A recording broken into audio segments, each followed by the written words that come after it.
It accelerates biological aging, just as Dr. Tato was talking about. Hypertension, atherosclerosis, it just keeps going, cardiovascular disease. It has an impact on the body. It doesn't mean it's determinative, because what can we do? We can do post-traumatic stress in reverse. We need to come up with a better, non-negative way to say that, right? Transformative experiences can open your mind, even if they come out of a very difficult time in your life. We did a study on people who had massive transformations in their lives. We studied them for over 10 years.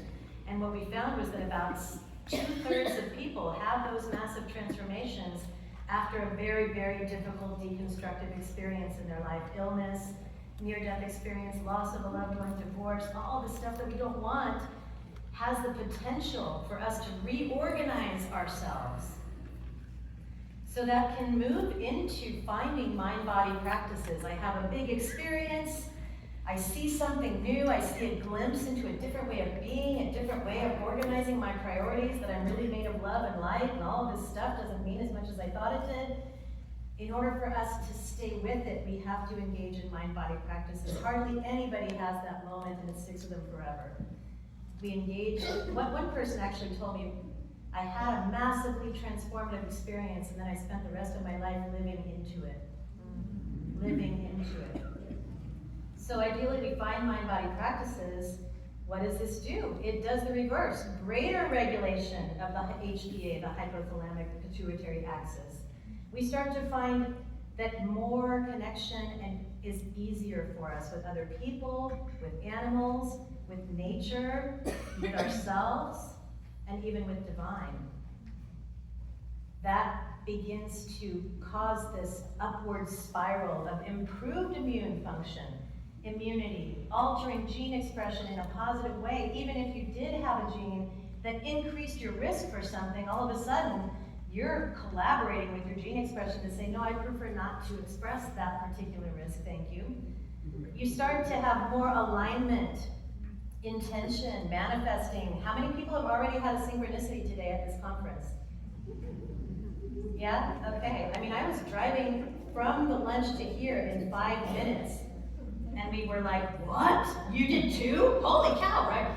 So these kinds of environments can be synchronicity pumps. You really can start to pay attention to greater alignment, intention, and manifesting. It starts to slow cellular aging. It starts to grow telomeres. It starts to stop that oxidative process. It starts to slow cognitive decline, improve brain function and structure. And you know, we're going to talk a lot this weekend about biohacking and our agency and our intention and how it can change our bodies, but I'm going to tell you that another thing is just as important, and that is surrender. That's just surrendering to the universe and the flow, and you may not be able to control everything. You might not be able to control anything, right? But you can practice, connect, align, have intention, manifest, surrender, be of service. It leads you to biopsychosocial spiritual thriving, which is why I call it radical well-being. What do I mean by radical well-being? Well, the root of the word radical is root. Radical means root. It means radical well-being is about being well from the root system up. I think somebody already even said this tonight. From the root system up. It's addressing or relating to the fundamental nature of something. So when we are experiencing radical well-being, it's not because we've addressed every single symptom in our lives, it's because we've shifted something at the foundation that then ripples out into well-being in the areas of our lives. So we want radical well-being addressing the root. We also know that radical means far-reaching, unconventional, and revolutionary. That's something else you're going to hear about this weekend. You already have from Dr. Tato, far-reaching, unconventional, revolutionary health, that you do not believe what society tells you. We're doing a project now at UCSD that I'm leading with Lorraine McElhern at the Centers for Integrative Health, where we have received $5 million from the state of California to bring holistic health into law enforcement agencies. Wow. Right? So we're bringing, you guys, weaning, clean eating and healthy nutrition, sleeping well through IREST practices, ancient yoga nidra practices, into right now 60 police agencies with up to 40,000 law enforcement professionals. Woo-hoo! Yeah, it's amazing.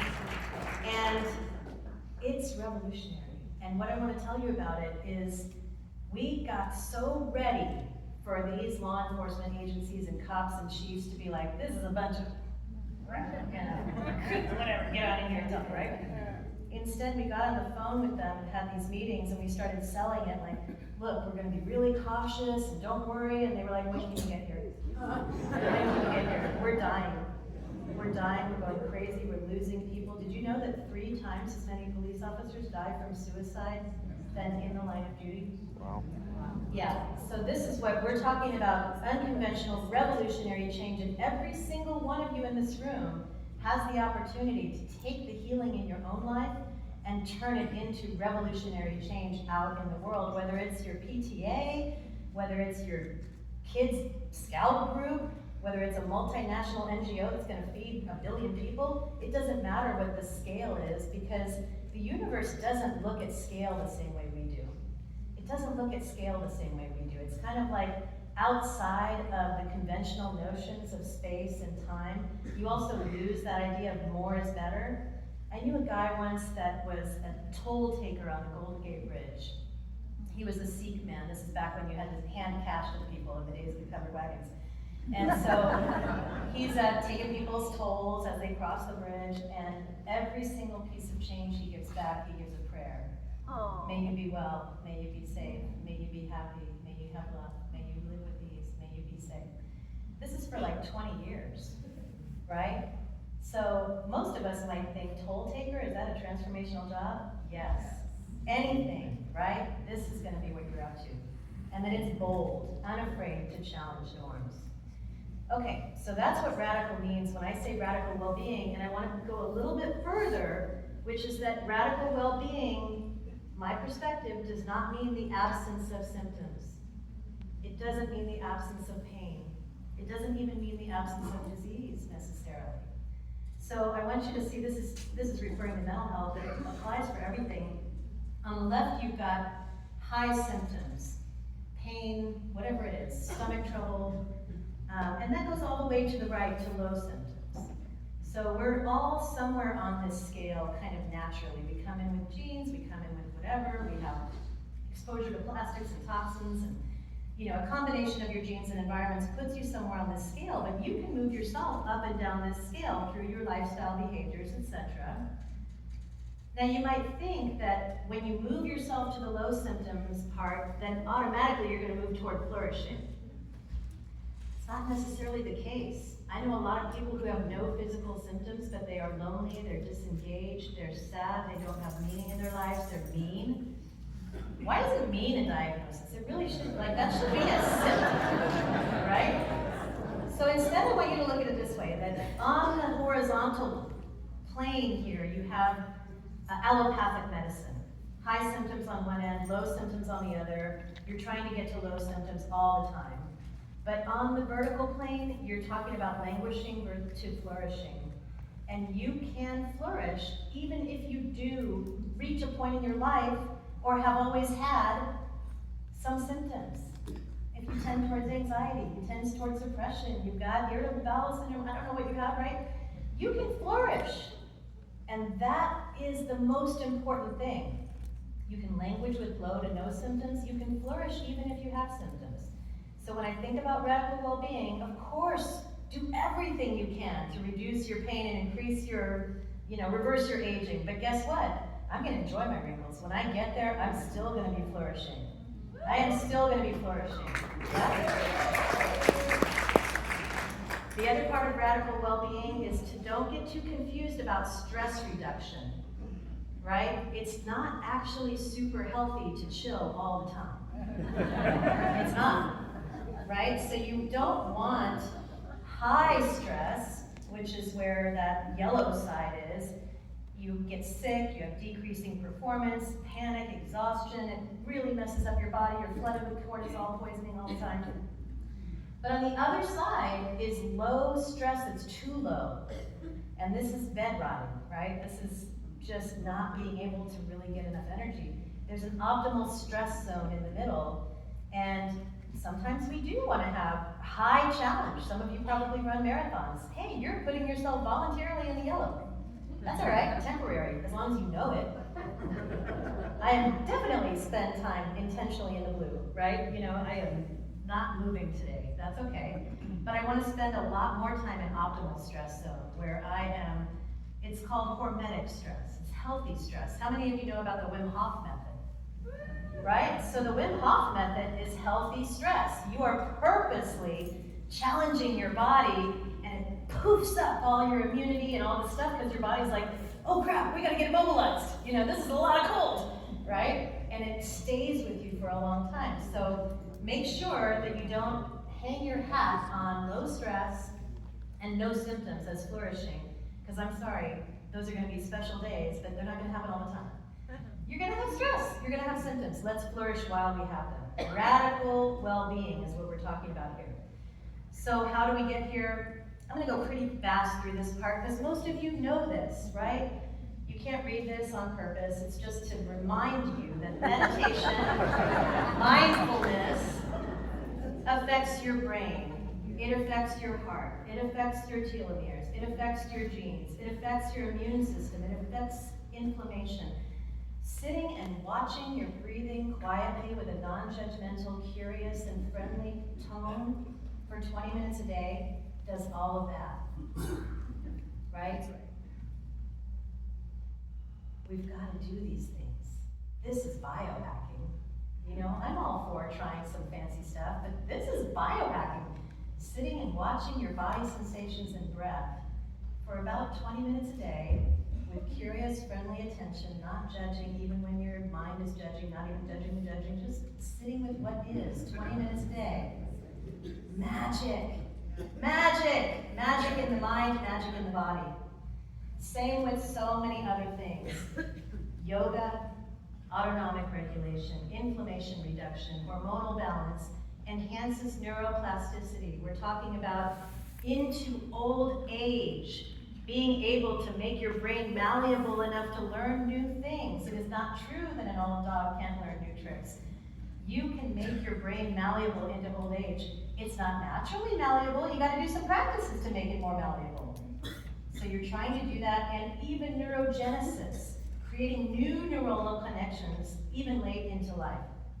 Tai Chi and Qigong, again, immune function, inflammation modulation, better cardiovascular health, breath work, hypnosis and guided imagery, gratitude, positive psychology, and so many others. There are 100 practices that you can do mostly for free in very little time every day to enhance your physiology.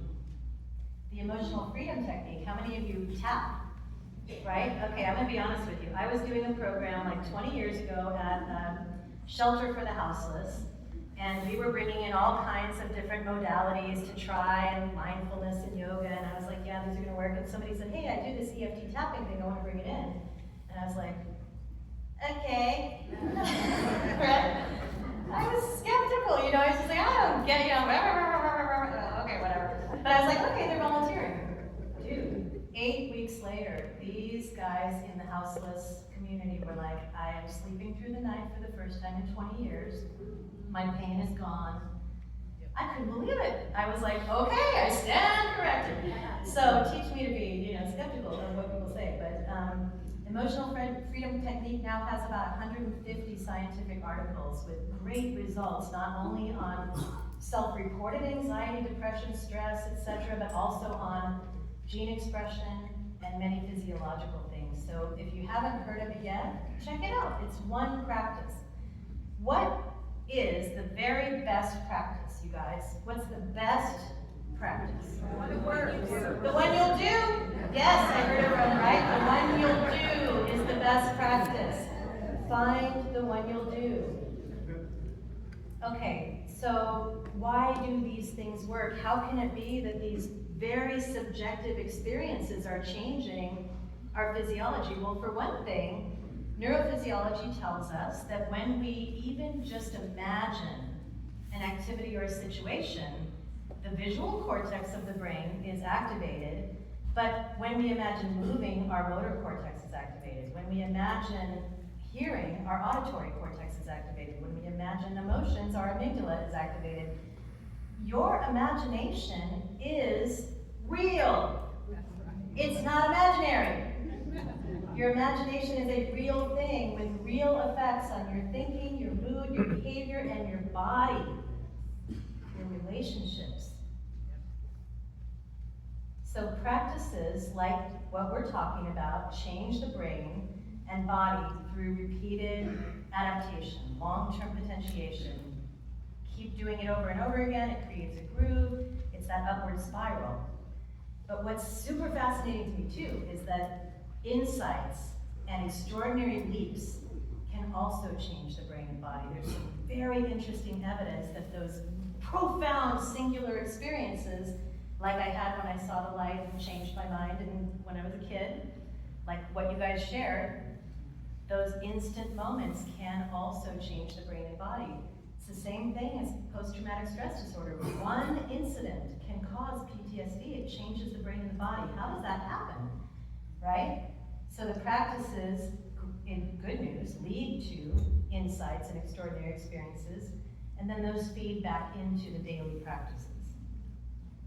Mystical experiences, they're basically, from a scientific perspective, we've started to study these things, believe it or not. Johns Hopkins, major universities all over the place are studying the power of mystical experiences. They're strongly correlated with positive therapeutic outcomes. So we're starting to see in science that when somebody does a practice like meditation or yoga or qigong or some kind of transformational workshop, and they have positive health outcomes, the mediator in between is whether or not they had a self-transcendent experience. Did they have a moment where they saw God, where they dissolved, where they had that Edgar Mitchell viewing the earth from space moment? It doesn't have to be that dramatic, but did they have something that shifted their worldview? Did they have something that shifted their worldview? Did they have maybe a form of ego dissolution for a little bit of time? When the boundaries between the self and others dissolve, you feel this profound state of unity or connectedness.